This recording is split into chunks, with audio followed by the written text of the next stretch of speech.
And I know Daniel Port's going to have a fantastic presentation once again. So I'm going to bring him on here right now. Daniel Port is in the house. How you doing, Dan? I think you're muted somehow. I can't hear you. No.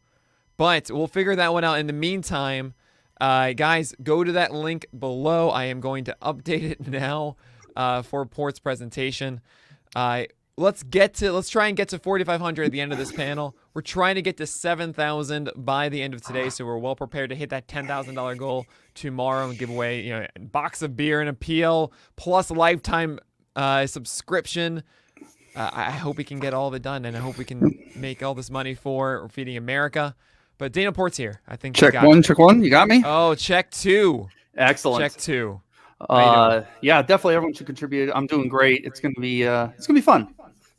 Yeah, definitely. And you can find Port on our Discord, as he is our community manager, doing a great job with the moderators. But you also started a podcast, didn't you? I sure did. Command the Zone with Mary Ankenbrook and Callan Elslugger. I think you guys just put out your second episode. Is that right? We sure did. We did went through a lot of the free agent signings that went down. We're kind of breaking all that down. And we did a whole big roundtable about the trades that went on and if it's good for the league and kind of what caused that and stuff. Well, definitely give them a listen. Dan, share your screen right now so I can push it up to the front. But just to look at the prizes really quickly for everybody, we have the process up next. And then we have an Ottoneu t-shirt. We have a pitcherless hoodie, $100 to the MLB store. We have Bo Bichette Bowman prospect card, Gem Mint, Latte Giants t-shirt, Razzball Roto Deluxe subscription, 2 bobbleheads, Pitching Ninja t-shirts, your fantasy team logo designed by J.R. Keynes. He won that graphics competition on Thursday night. Port, I don't see the screen to share if you haven't done that quite yet. I wasn't sure if you're ready for me yet or not. Oh, yeah, you can do that. I just need to push it up. It can be in the back end. There you go. Okay, cool. So yeah, definitely support if you can. Go to go.rallyup.com/PitchCon. And Port, take it away. Thanks so much, Nick. All right, folks. So thanks so much for coming out and listening to me chatter on about some economics here. We're getting the real sexy topics here. So what we're going to talk about today is understanding and fixing Major League Baseball's player acquisition economy. I'm Daniel Port. Again, some of you might know me from the Discord or from around or some of the other talks I've done or some of the other video work I've done for Pitcher List or from our podcast. But let's dive right into the talk here. So there's a problem going on in Major League Baseball right now, and it's a growing sort of crisis in the free agency sort of system and in the world right now, where players of a specific class and section are being left behind in a big way and aren't getting signed when they should and aren't getting the kind of money that they should also be getting. We're seeing elite players being traded in salary dumps and all of these things that are sort of not conducive to a positive player acquisition economy, so to say. And now this is starting to divide the players union. It's just really starting to become a problem as we go through the years. And what happens is this always seems to end up in something like a strike or a lockout. So what are we going to do here today? We're going to examine the current state of Major League Baseball's player acquisition economy. We're going to call it the Mpae because that's a mouthful. So just kind of hang in there with me. And the way I define the Mpae is the system in which MLB teams operate to acquire players to assemble a roster and field a competitive team. Why are we doing this? Because that system is currently out of balance, and we're going to dive into why and how it is. But this places the league in a place of collapsing. I don't mean necessarily in terms of going bankrupt or not existing, but more in the sense of a strike or a lockout or a work stoppage. And how are we going to do this? We're going to utilize something called complex systems theory. And I'm going to dive into what that is and how we use it. But that is the tool we're going to utilize today. So our goals are to gain a better understanding of the Mpae, determine where the Mpae is out of balance, and suggest potential solutions for bringing the system back into balance. And, to give you a few examples of kind of what I'm talking about here, I think of like Dallas Keuchel not getting signed in 2018 all the way up until, June. when coming off a year where he contributed almost 3 WAR as a pitcher, he's not getting signed till June. We saw DJ LeMahieu get less money coming off of getting MVP votes than we expected him to get. We see Robbie Grossman put up 2 WAR and only get $5 million a year. Heck, Eric Sogard put up 2.3 WAR last year and still hasn't been signed. So I think we're seeing something going on in the system that we need to sort of try and course correct and fix here a little bit. Now, before we dive into the system itself, I want to talk a little bit about complex systems theory, and how we sort of utilize it and understand it. So what is complex systems theory? I want to start with a parable of the blind men and the elephant. And the parable, I believe it's a Hindu parable that talks about a grouping of 3 or 4 blind men who come across an elephant, and they each touch a different part of the elephant, like you see in the illustration there. And they touch the trunk and think it's a snake. They touch a leg and think it's a tree, the tail and think it's a rope. And they got the accurate concept of even somewhat the use of those individual parts and the characteristics of those individual parts, but they missed that it's an elephant, right? And this is sort of the crux of complex systems theory, is that you have to take in the whole if you really want to understand it. And that's, the sort of the crux of complex systems theory, is that the sum of the whole of a system is greater than its parts. Now, to define a system is a set of things interconnected in such a way that they produce their own behavior over time. You can think of we're surrounded by systems and complex systems all the time, city infrastructure to the way our body operates to ecosystems out in the environment. They're all over the place. And one of the key cruxes of why we study complex systems is there's an analogy of a slinky, right? And the idea was, if you took a slinky and if you hold it in both your hands, right, and you remove your hand, and actually the book, I'll mention the book I used as a major source here when we get to the end. She uses this example, the professor does, with her students. And when she would then ask the folks, well, okay, so the slinky obviously does what a slinky does. It expands all the way. And she goes, well, what caused that? And they would always say, removing your hand, right? And she would go, no, the slinky was always born to do that. It was born to be this expanded thing. And what I did is I removed the constraints from allowing it to be this whole self, this representation of itself. And that's going to be important for how we look at baseball and how we acquire players in it as we go through it. And then the other thing is, you have to look beyond the players to look at the game itself. And this is important because when we look at, we're going to talk about owners a lot in this, we're going to talk about the players. And what we're going to see here is that they are operating in the way that the system allows, and in fact makes them act, right? They are simply just using the characteristics of the system. And so if we actually want to find change and fix this problem, we have to make the change to the system. It's not about pressuring owners to do better or getting the players to do something differently. We have to change the system itself, or else it's never going to last. So there are certain rules to understand what complex systems theory. The first is that complex systems as a whole will share certain universal characteristics regardless of their scale. The perfect example a lot of times people use is your nervous system.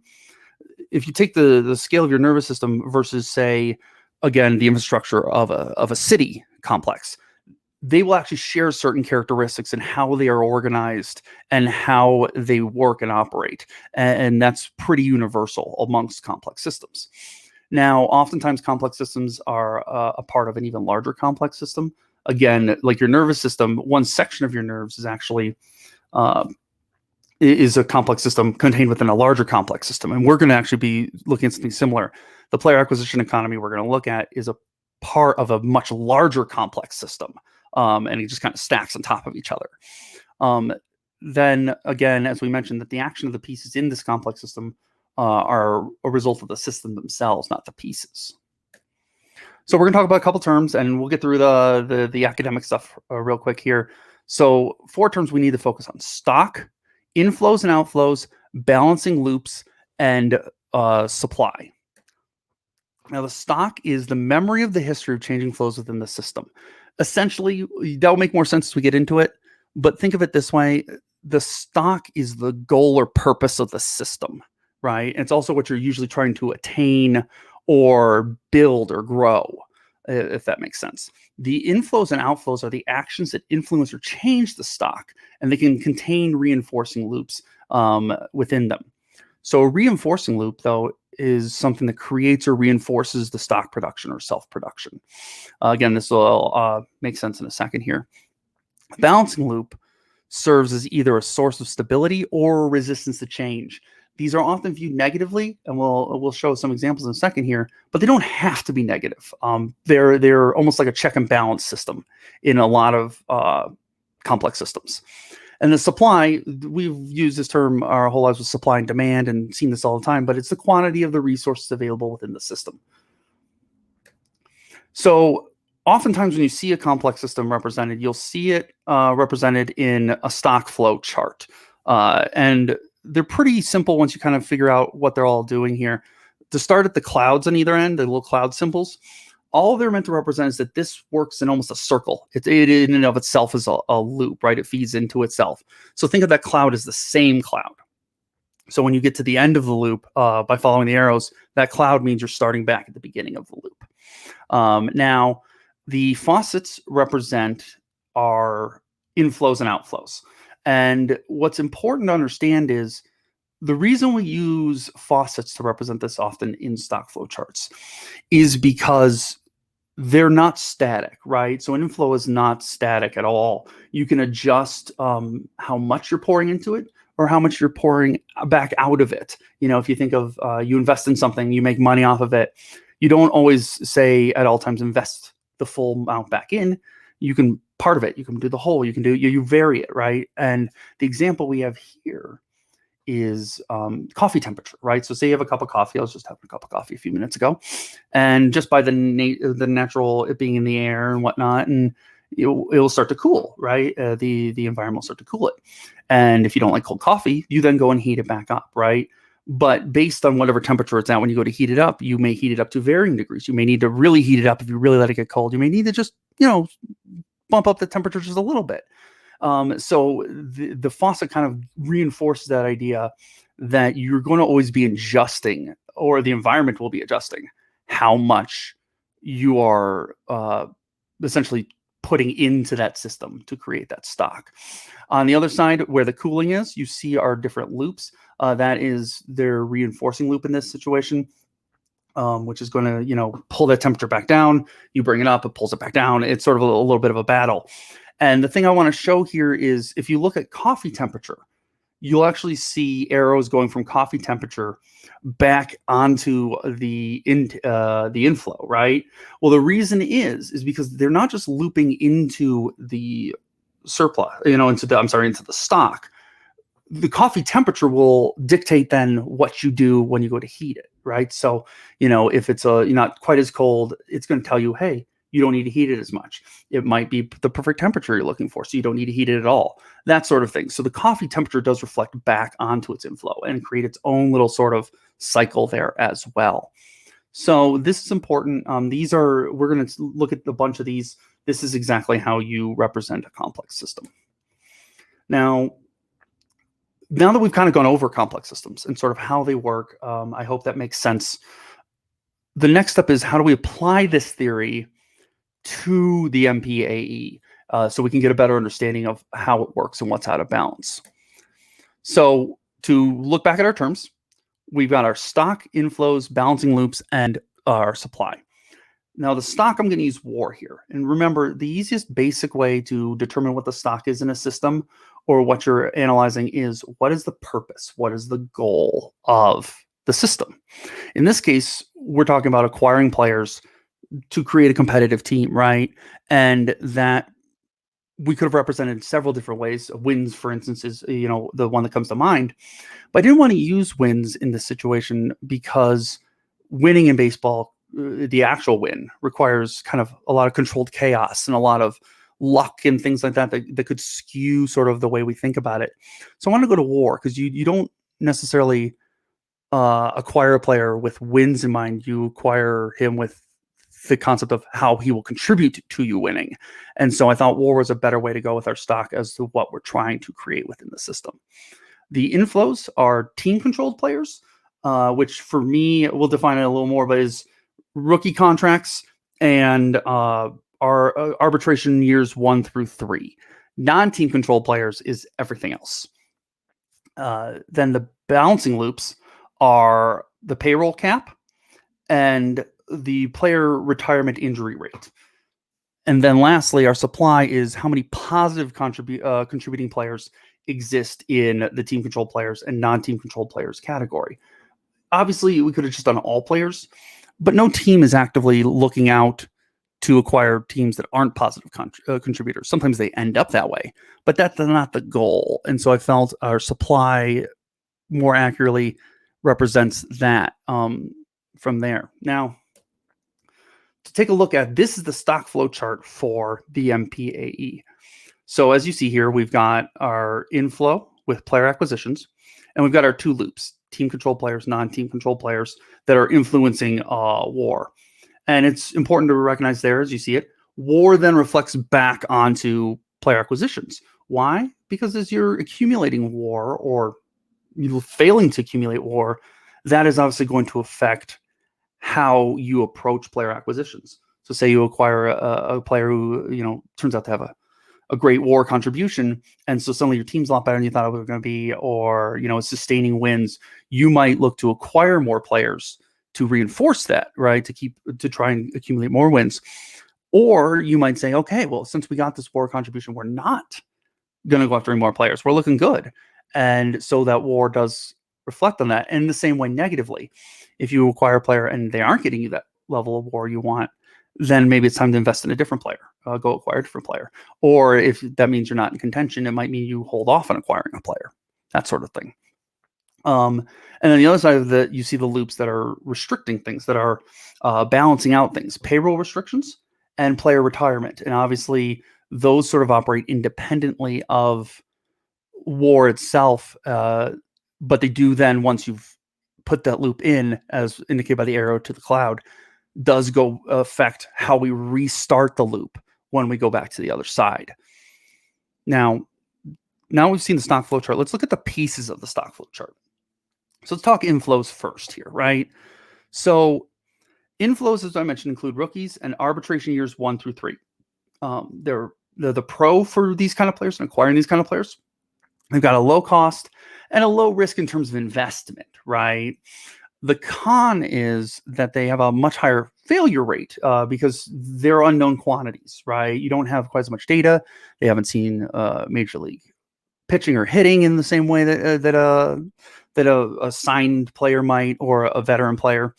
And they have an unknown ceiling and a lower floor. And I want to talk for just a second here about floor and ceiling, all right? As the terms we kind of commonly use in the baseball world, obviously, but just for the sake of being clear, floor represents almost like the safety net of the player. Like at the very worst, that's what this player is going to be.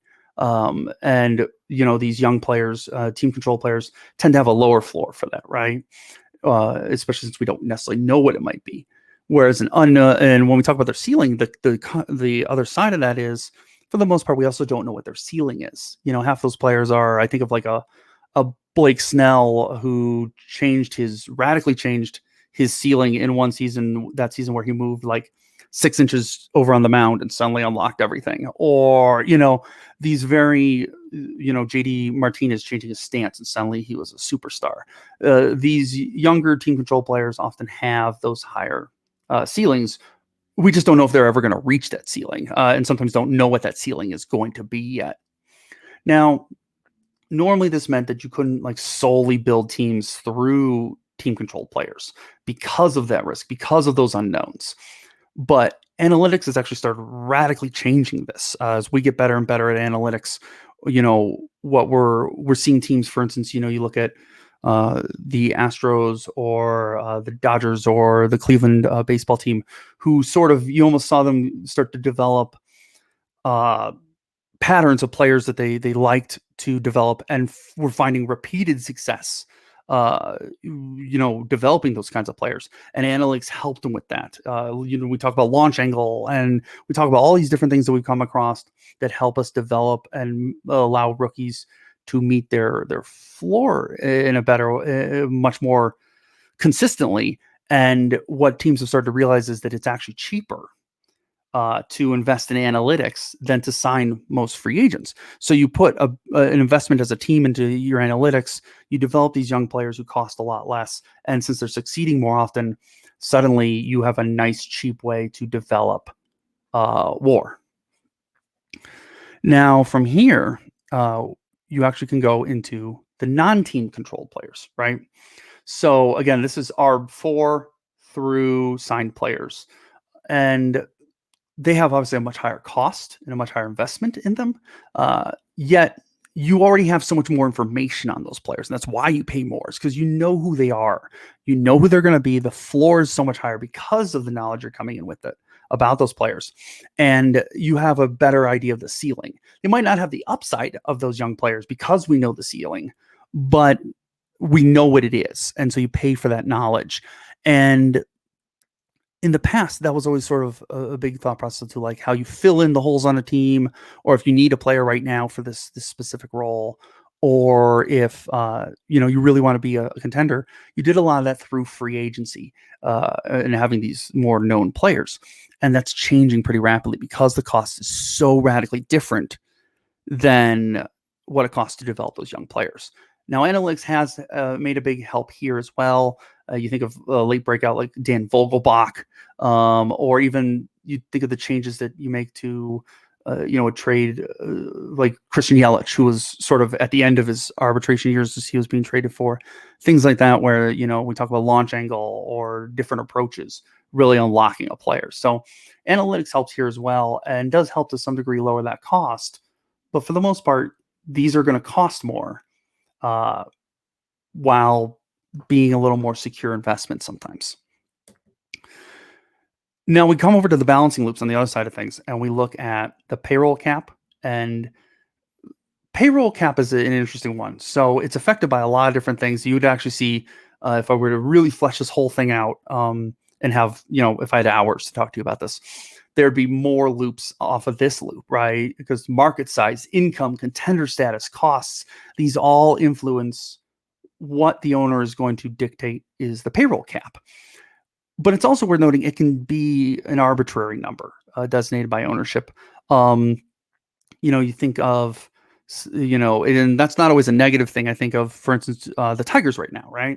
When they were going for it, man, they bought big players. They went through free agency. They invested in that team. And then when they knew it was time to rebuild, they pulled that cap number back. So it's not always a negative thing, but it is worth noting that it can also be arbitrary in the sense of the ownership wanting to cut costs or ownership wanting to increase profits and revenue. That like it doesn't necessarily. It's not like you plug in an equation and you find out what your payroll cap should be.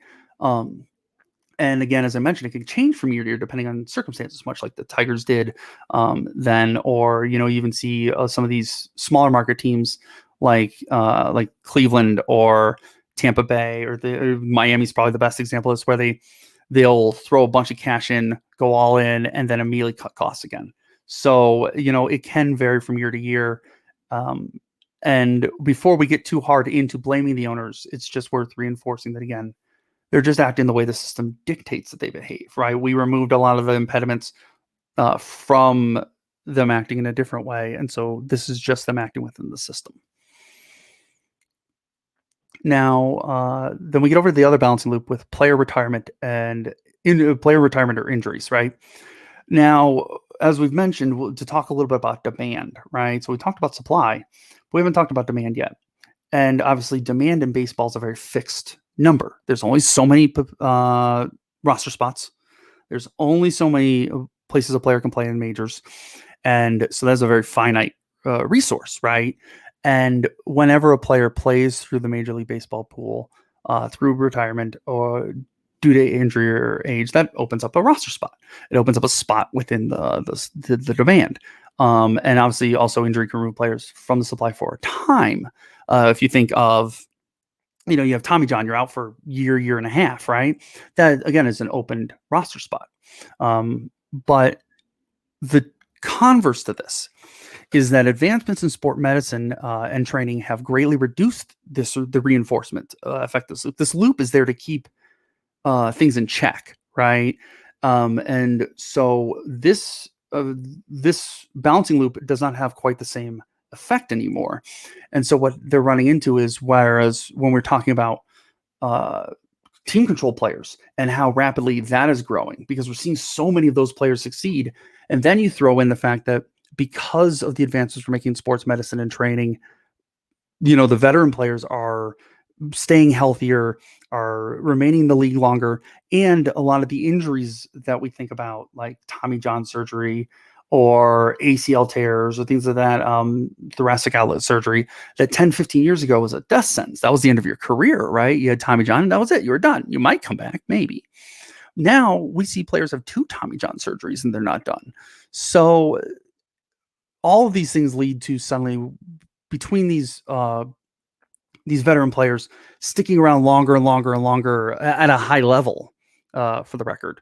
We're not talking like a 35 or 37-year-old player who's clearly on the downside. Like the remaining good players longer as well, and healthy players longer, along with this massive influx of young players into the league that are all succeeding as well at a higher rate.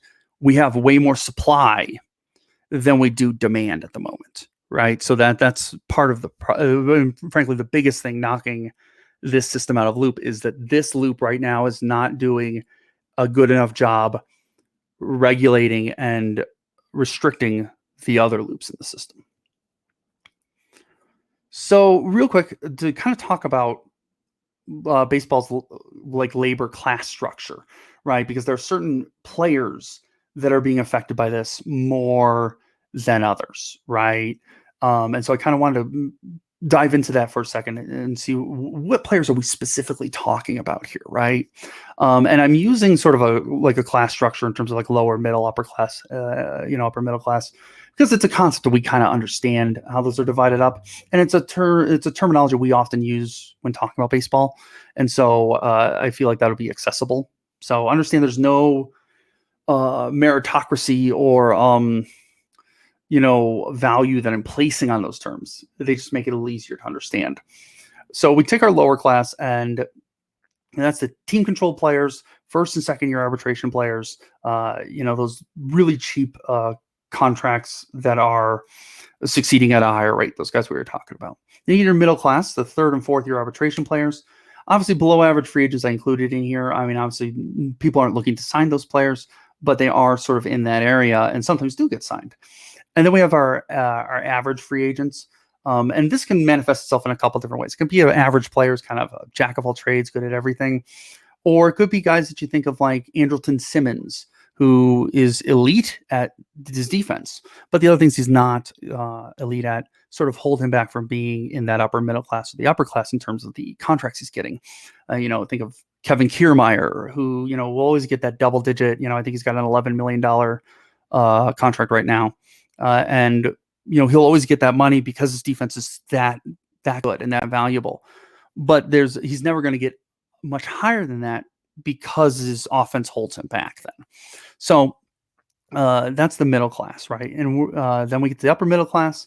I think of those guys who are not quite elite, but are just incredibly valuable players. Maybe have a flaw or two that hold them back. I think of like a Nick Castellanos, or like those sorts of players.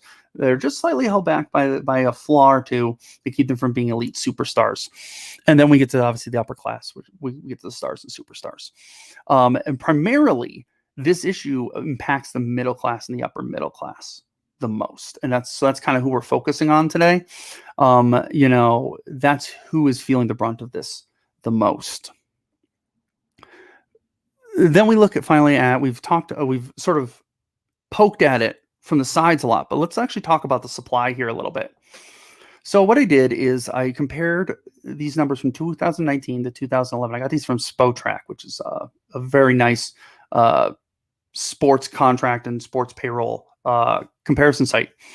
And The reason I chose 2019, by the way, I chose 2011 because it was the furthest back they had data for. But 2019 I chose because we couldn't use really 2020 data because everything's skewed by COVID shortening, contracts and dollar amounts, so it wouldn't line up the right way.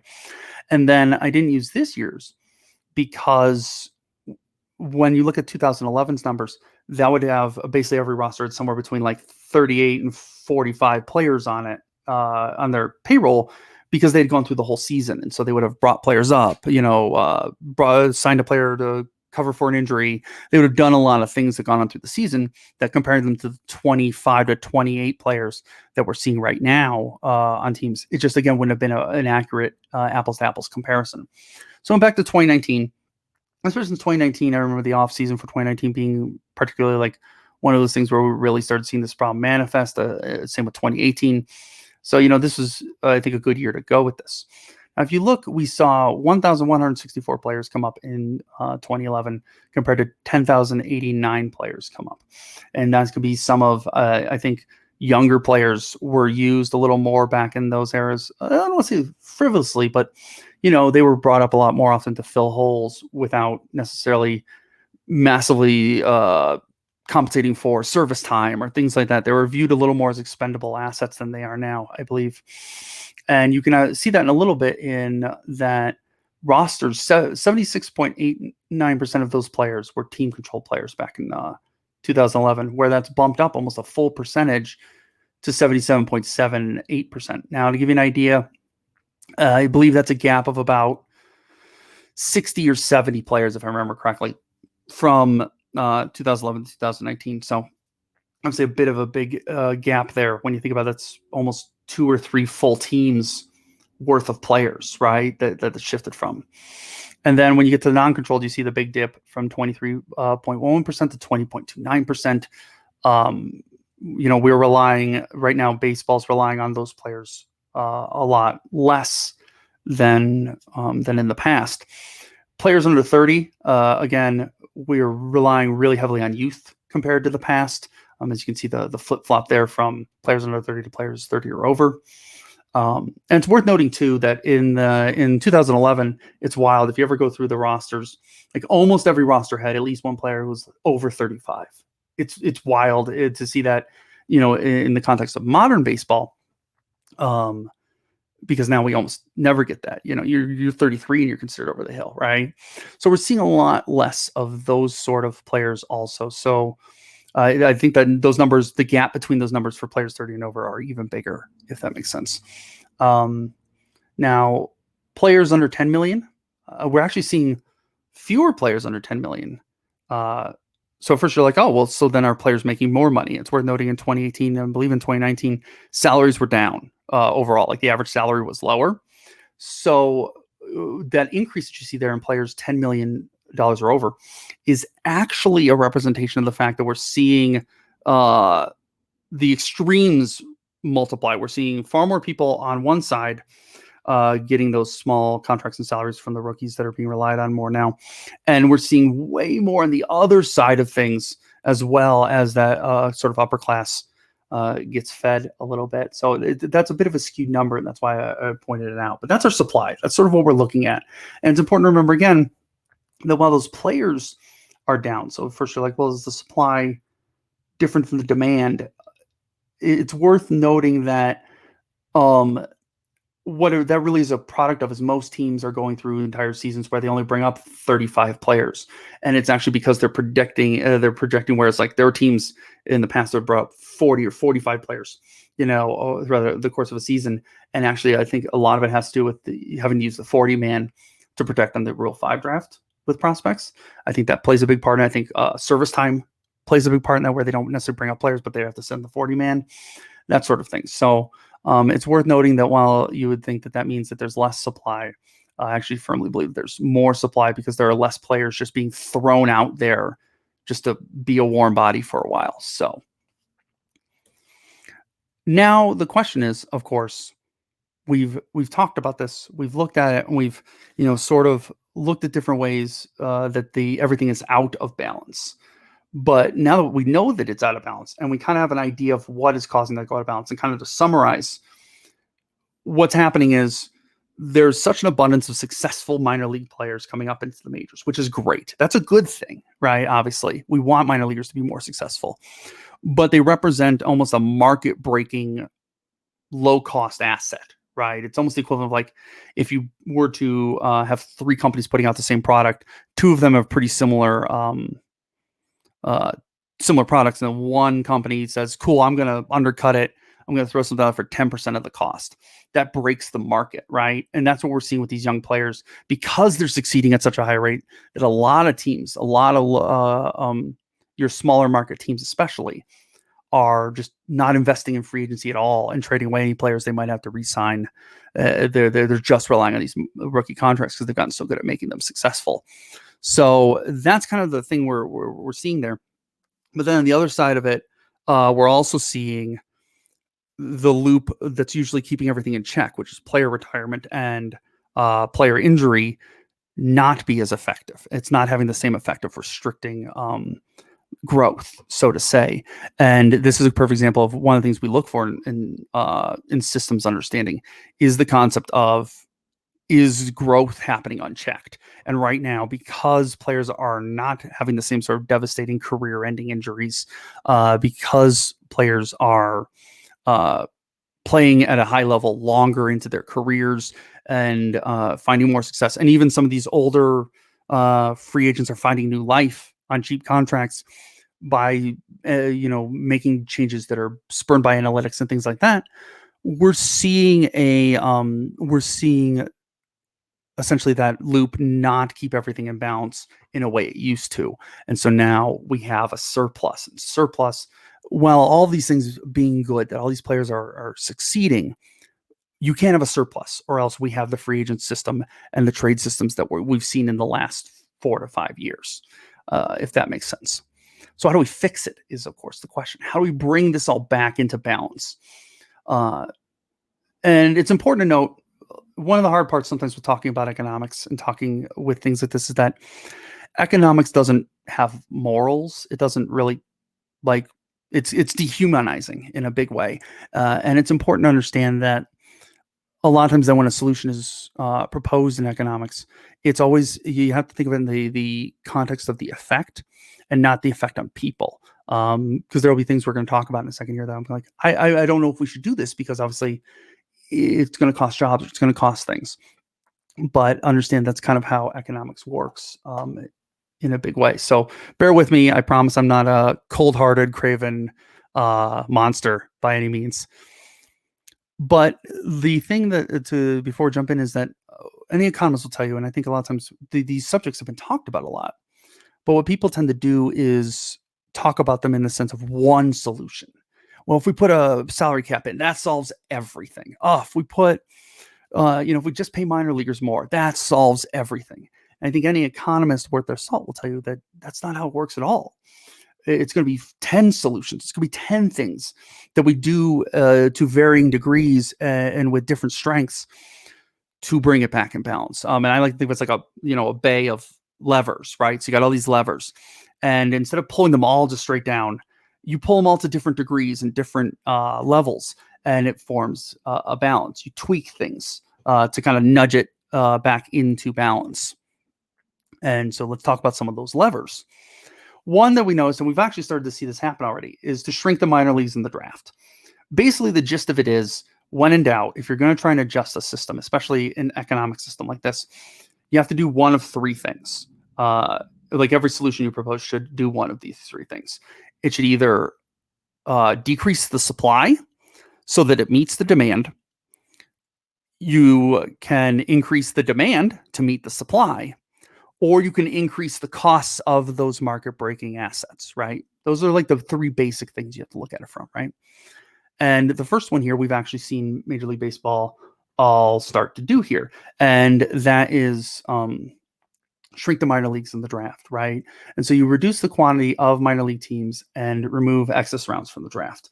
One of the big reasons the draft was so big, and one of the reasons we had so many minor leagues, is in the past when we talk about those big name those minor league players who weren't going to succeed. A lot of them were never going to see the majors. They were there so you had enough players to play games, right? And with analytics greatly boosting the success rate of minor leaguers, that's changed now. So many minor leaguers are making it to where they are positive contributors in baseball that we probably just don't need that many. Then this would hopefully slow down the influx of successful minor leaguers coming into Major League Baseball. The goal isn't to cripple or get rid of the minor league system. It's more to just bring it into balance with the rest of the league. And again, these are human beings. You're talking about people who won't be able to achieve their dream of trying to make the majors and things like that. And I totally get that and I'm sympathetic to it. But again, this is one way you can do that is by decreasing the supply to be more even with the demand. Now, from there, the other one is a salary floor. The salary floor has been bandied about and talked about a lot over the years as something that baseball should do, and I'm all for it. And this would be the idea of instituting a minimum payroll every team must meet that would have harsh penalties for non-compliance. There technically is a salary floor in baseball right now.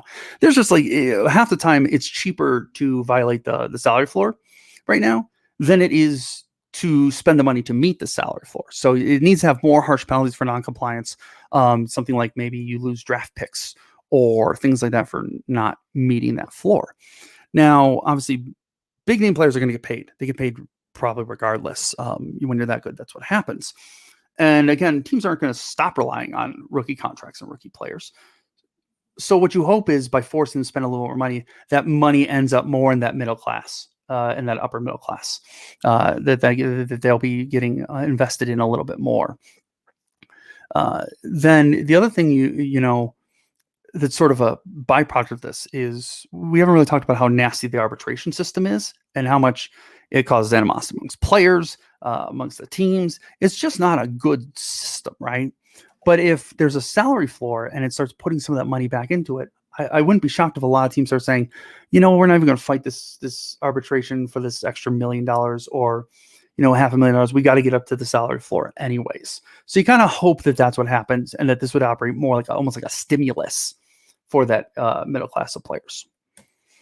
Then we go into the salary cap. And I think, frankly, you can't do one without the other. If you're going to do a salary floor, you have to have a salary cap. And this would place an upper limit on team payrolls with punitive penalties for exceeding it. And again, we kind of have a soft cap right now. You pay a lot more for the players that you pay for if you go over that salary cap. It's why we see a lot of teams trying to get under that soft cap every year. But it's not really punitive enough to have the effect we kind of want it to. What it's mostly just done is then teams just don't spend. You see something like the Red Sox trading every player that they can get people to take right now with big contracts to get back under that floor. I mean, to get back under that salary cap, that soft cap. That's not the goal either, right? What you want to do, though, and this is what you hope would happen, is if you put the floor in and you put the cap in, it's going to force contracts all together. Not obviously the same. Star players are still going to get paid way more than the middle class players, and same thing for the rookies. But what this does is, I mentioned before, the players union has a problem, and it's not their fault really, but they can't represent all of the baseball players, right? The needs of the stars vastly outweigh the needs of younger players and minor leaguers. And if you kind of smush all this together where a lot of the contracts are more in line with each other, they can more accurately represent all the players. So hopefully it'll create some more unity, give them a little more power for bargaining, that sort of thing, right? Within all that, NBA style fixed contracts, I think, could go a long way for this. If you're a fan of the NBA, you know that there are these sort of like, basically from the moment you come up as a rookie, there's a bit of a roadmap that as long as you perform at this level, you will see these contracts, right? You get your rookie contract, and once that's up, there's sort of like a second contract that a team can offer you that's pretty well set as long as you meet certain criteria in games played and production. And then, there's the mini max contract and the max contract. And while it does cap how much you can spend on a player, which I think baseball could use to a certain degree, what it also does is lets players, when they're coming up, see this roadmap of like, here's how I'm going to make my money. And I think that a lot of players right now feel like they're being lied to. They get promised when they're rookies, we'll take care of you when it's time. And a lot of them are seeing that they're not getting taken care of. And so I think this would remove a lot of that animosity. But I also think that, again, it would sort of force these contracts to a place where, you're still getting paid and the stars are still getting paid star money and all these things are going on, but they're more in balance with each other. They're more, and again, they can be better served by the Players Association because they're serving the needs of everybody. Then we're going to increase minor league pay and amenities. First off, because it's the morally good thing to do. Life is not easy for minor leaguers by any means, based on how little they get paid and the housing situations and the things that they go through. It's a small miracle minor leaguers ever end up succeeding with those sort of things stacked against them sometimes. And this would obviously help make their lives better if we increase their pay, gave them better facilities, added housing, nutrition, and training programs. This would obviously make their lives better. But the other side of it is, if you have a hard time convincing Major League Baseball to increase contracts for them, this is a way you could do it. And if you bump up that cost of a minor leaguer, because you're already got a cost of, and I didn't mention this with the players before, but you obviously have a time cost, right, with a minor league player. So if you have that time cost, and then you have an increase in the cost of it, again, it might cause some teams to be less fully reliant on taking advantage of those players. Again, most of these solutions is someone gets the raw end of the deal to a certain degree, and that's just the reality of it. But I think this would help bring more unity and more balance to the free agent system right now. Within that, also increase rookie contracts. Once again, the closer you can bring rookie contracts to those contracts of that middle class and and whatnot, upper middle class, the closer the gap is, the more likely teams are going to be willing to invest in them, especially given the time investment for rookies. So I think closing that gap between those two investments by increasing rookie contracts is a no-brainer in this situation. It also, again, helps reduce animosity down the line when those players are like, well, now it's my time. You said you'd pay me. It's not quite as rough for them. I got two more here. We're going to remove disincentives from signing players. As we know, there are certain free agents of a certain ability or level. Currently, the system attaches draft pick disincentives to signing those free agents, right? Basically, if you sign that free agent away from their current team, you lose a draft pick and it goes to that team.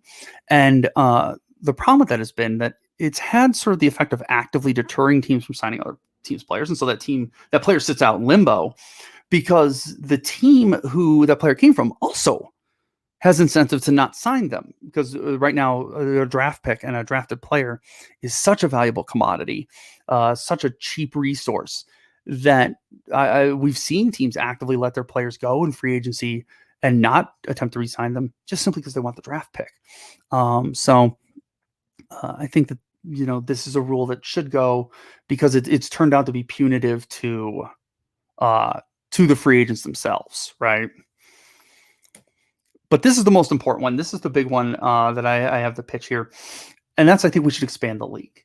It's worth noting that as much as people are like, oh, well, will they be successful or things like that? There's no unsuccessful from a business standpoint team in the league right now.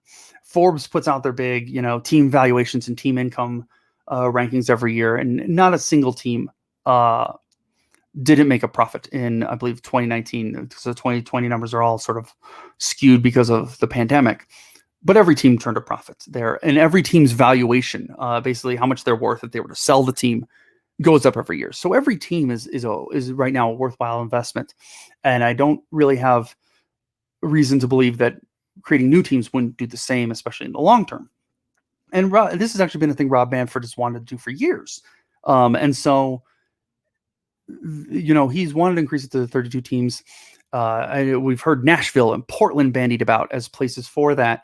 And again, so when we talked about we couldn't reduce the supply, because obviously we don't want to reduce the minor leagues. We don't want to dash players' hopes and dreams and things like that. And also, frankly, remove minor league teams from the towns that love them. So we're not going to reduce the supply, and we're not going to force players to retire or give them worse healthcare. So, obviously we're not going to reduce the supply. And if we're not going to balance the costs by increasing contracts or throwing in a salary cap or salary floor, then we have to increase the demand to meet the supply. And, if we added 2 expansion teams, just 2, right? you're talking another 48 major league jobs per team, let alone then who gets added onto a 40-man roster. So it could even get up to 80. But then you're adding 4 or 5 major league teams as well. So now we have places for those prospects to go, right? So we don't have to cut the draft. We don't have to do those things. So you've created a demand that meets the supply. And eventually, I think 34 teams would be the best way to go with this. So this, and by the way, the average trade-off is the owners have been wanting to expand the playoffs for years. If you increase the 32 teams or even the 34, you're going to have to, right? You have to expand the playoffs. And so I think owners would be on board with this as well. So that's my conclusions. And sort of kind of to conclude it, as you saw, there's there's a lot of different things we can tweak to bring this back into balance. And we've seen how out of balance it kind of got with the way that there's that huge gap between even the middle class contracts and those rookie contracts, and how we're helping them succeed more and more and more, which again, we should be doing. We want rookies to succeed. We want players to succeed. We should do everything to help them succeed. But we need to make sure that we are not breaking the system. And so I think I've proposed, at least at the beginning, for some of the levers we could pull to help bring those back into into balance, since there's no real good way to increase the limiting factor, that balancing loop. There's no way to like force more players to retire, or I guess not sign them and then they retire. But otherwise, we can't do that, and we can't not help them recover from injuries and things like that. And so we have to increase the demand. And so I think if we implemented to certain degrees all of these problems, all of these things, we could help solve this problem. And to kind of look at real quick before I wrap up here, I see a couple things in here with King Hippo. You're asking, does expansion hurt the MLB product? I think it's one of those things that essentially in the first year or two, obviously, yes, it dilutes the talent a little bit.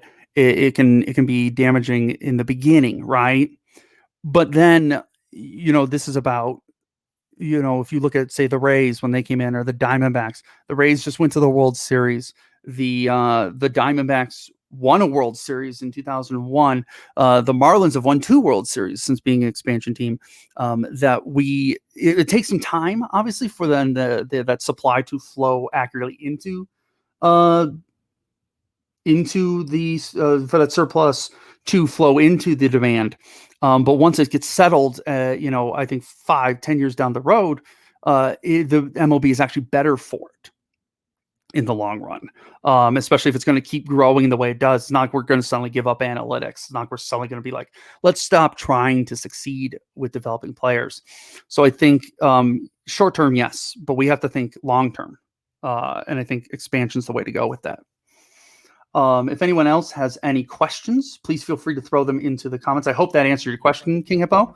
I do have some contact information I just want to throw out there. You can reach me at Daniel J. Port. At CMD The Zone is for our podcast. You can reach me on the Discord there at my Discord handle. I do want to throw out, just because it was such a great resource for this, it's kind of where a lot of these ideas came from. In the bibliography, the book Thinking in Systems, a Primer from Donella Meadows. Check it out if you liked what I was talking about. This is the crux of what taught me everything I know about complex systems. So I definitely recommend checking it out.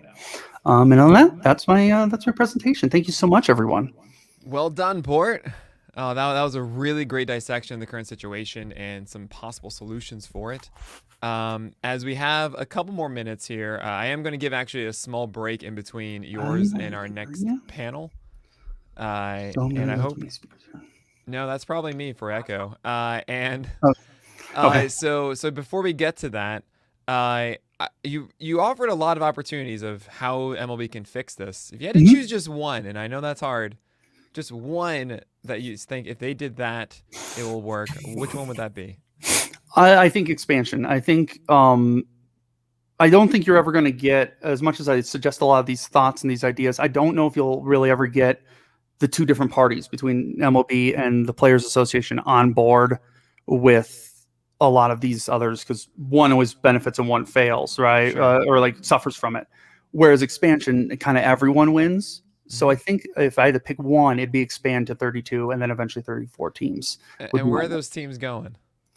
As we mentioned, Nashville and Portland are kind of the big ones that get thrown out there a lot. I think that makes a ton of sense. Portland has shown over the years that they're a big sports team, a sports city between the Trailblazers, and I know the Timbers even have been a big hit out there. So I think Portland would be the first on my list. I could even see, obviously California is so big, you could probably move another California team out there. There's a couple different areas I could see that going in, but that would be where I'd start. I don't know, man. I want to see the Albuquerque Isotopes come to real life again. I want them to be a major thing. That is actually one of my favorite episodes of The Simpsons, Hungry Young Homer. It's actually funny. I went down to an Albuquerque game last spring training to go because they do their last game of the season. They do where they the Rockies, like, they basically drop off all the AAA players. They play like a major leaguers versus AAA game in Albuquerque.